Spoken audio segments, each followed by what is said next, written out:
Hello दोस्तों, आज हम जो बात करने वाले हैं वो नेटवर्क मार्केटिंग के बारे में बात करने वाले हैं।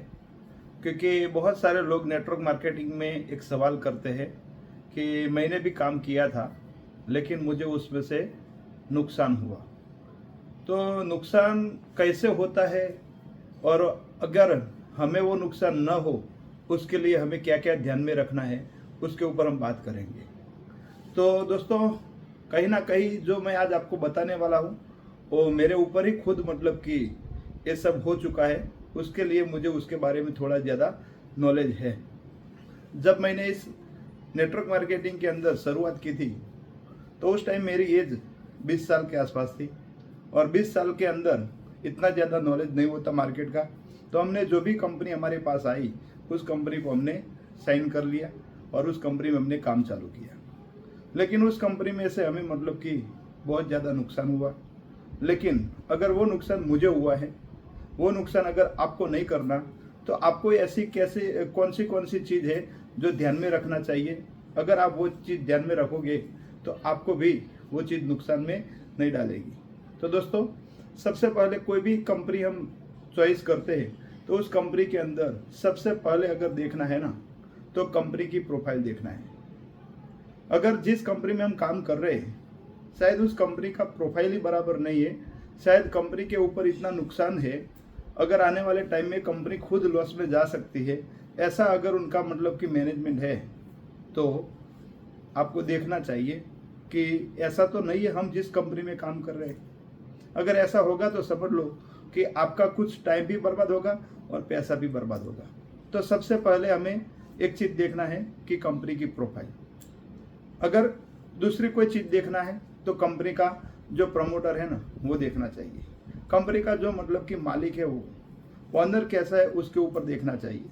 जैसे कि मतलब कि हम कोई जगह है और उस जगह से दूसरी जगह जाना चाहते हैं, मान लीजिए कि 200-300 किलोमीटर दूर है और आपके पास एक BMW कार है, एक मर्सिडीज है, एक जगुआर है और एक अर्टिगा कार है और एक मारुति की 800 कार है। कौन सी कार में आप ये जगह से उस जगह पे आराम से पहुंच सकोगे?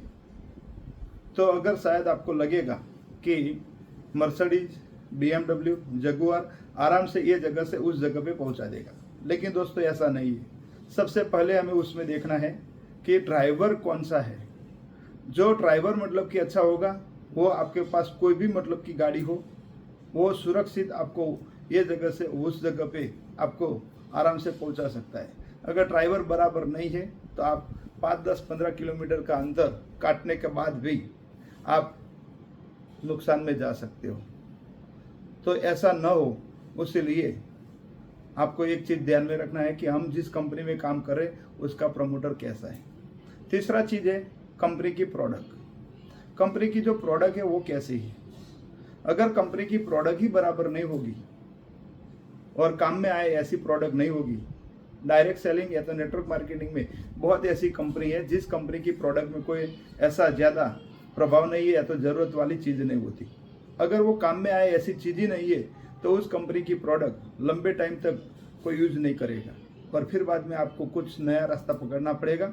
तो आप जिस कंपनी में काम कर रहे हो उस कंपनी की प्रोडक्ट सच में लोगों की ज़रूरत वाली है कि नहीं वो देखो। अगर ज़रूरत वाली है तो वो आराम से मतलब कि आपके बिजनेस के अंदर वो हेल्पफुल हो सकती है। उसके बाद में आता है कंपनी का प्लान। जिस कंपनी के अंदर हम काम कर रहे हैं उस कंपनी के अंदर प्लान कैसा है उसके ऊपर डिपेंड है। ऐसे ही मतलब कि कोई भी कंपनी में आप काम करोगे तो कंपनी जितना मतलब कि आपका टर्नओवर आप दोगे उसका कुछ परसेंटेज ही आपको मिलने वाला है। तो आप जिस कंपनी में काम कर रहे हैं उसका प्लान देखो। अगर प्लान में पैसा नहीं है और अगर आपकी अपलाइन कितना भी बड़ा बड़ा मतलब की बातें करेगी तो वहाँ से पैसा नहीं आने वाला। प्लान में पैसा होना चाहिए। हमने कोई ना कोई ऐसी कंपनी में काम किया है कि जिस कंपनी के अंदर मतलब कि प्लान में पैसा नहीं था, उस वजह से हमारा इतना मतलब कि जो बनना चाहिए कमीशन इतना नहीं बना, बनना चाहिए इतना पे आउट अभी तक नहीं बना उस कंपनी में। तो दोस्तों, वो भी चीज़ देखना चाहिए कि कंपनी के प्लान के अंदर सच में पैसा है कि नहीं। और लास्ट में एक चीज़ देखना है, पे आउट। जो हम मतलब कि काम कर रहे हैं उसका पे आउट कब मिलता है। हमने ऐसी भी कंपनी में काम किया था कि जिसका पे आउट मतलब कि 2-3 महीने के बाद आता था। ऐसी कंपनी में हमने काम किया था कि कुछ अच्छा काम करने के बाद उसमें कुछ एक्स्ट्रा इंसेंटिव भी मिलता था, बोनस भी मिलता था, लेकिन इस साल काम करो अगली दीपावली को मिलेगा। तो वो हमारी मतलब कि स्टार्टिंग में गलतियां थी, और वो गलती हमने मतलब कि कुछ टाइम के बाद मतलब कि सुधारने का चांस मिला, लेकिन तब तक बहुत ज़्यादा टाइम हुआ।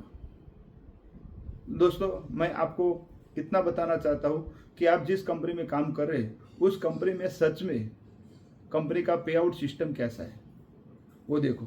क्या उसके लिए आपको रिक्वेस्ट तो नहीं डालना पड़ता, कंपनी में फ़ोन तो नहीं करना पड़ता कि मुझे मतलब कि मेरा पे आउट है वो दे दो। अगर ऐसी सिस्टम है तो समझ लो कि आज नहीं तो कल वो आपके हेडक के ऊपर आ जाएगी। आप कोई भी कंपनी में काम कर रहे हो उसमें क्या सैलरी के लिए सेठ को बोलना पड़ता है कि मुझे सैलरी दो? नहीं दोस्त, आपको महीने का जब टाइम आ जाता है तो सामने से मतलब कि सेठ आपको सैलरी दे ही देता है। अगर सैलरी नहीं देता तो उसका मतलब क्या है कि सेठ के पास पैसा नहीं है। तो ऐसी बहुत सारी कंपनी है कि जिस कंपनी के अंदर लोग काम तो कर रहे हैं, लेकिन काम का जो पैसा है वो पैसे भी लेने के लिए कंपनी में रिक्वेस्ट डालना पड़ता है कि मुझे मेरा पे आउट दे दो, मेरा बोनस दे दो। तो ये सब मतलब कि रिक्वेस्ट वाला खेल ज़्यादा टाइम तक नहीं चलता। तो दोस्तों, ये सारी 5 चीज़ है। सबसे पहले कंपनी की प्रोफाइल देखना है, सेकंड देखना है कंपनी का प्रमोटर, थर्ड देखना है कंपनी की प्रोडक्ट, और फोर्थ देखना है कंपनी का जो प्लान है वो, और पांचवा देखना है कंपनी का पे आउट सिस्टम। अगर पांचों चीज़ बराबर है तो समझ लो कि आप जिस भी कंपनी में काम कर रहे हो उस कंपनी के अंदर आप अपना कैरियर बना सकते हो। मान लीजिए कि आपके पास कोई 4 व्हील गाड़ी है, 4 व्हील गाड़ी के अंदर चारों टायर मतलब कि कंप्लीट है, और आपकी मतलब कि जो स्पेयर व्हील है उसके अंदर भी मतलब कि कंप्लीट एयर है। तो आप कितना भी अंतर आराम से काटना चाहो इतना काट सकते हो। लेकिन अगर समझ लो कि उसमें से 1-2 भी चीज़ वीक है तो समझ लो कि कभी नहीं कभी ना कभी तो ये प्रॉब्लम आने वाला है। तो मैं चाहता हूँ दोस्तों, अभी भी आप जिस कंपनी में काम कर रहे हो उस कंपनी का ये 5 चीज़ देख लो। अगर आपको ऐसा लगता है कि 5 चीज़ सही है तो मैं भी जिस कंपनी में कैरियर बना रहा हूँ उस कंपनी में आप भी बना सकते हो। ओके, थैंक यू दोस्तों। जय भारत।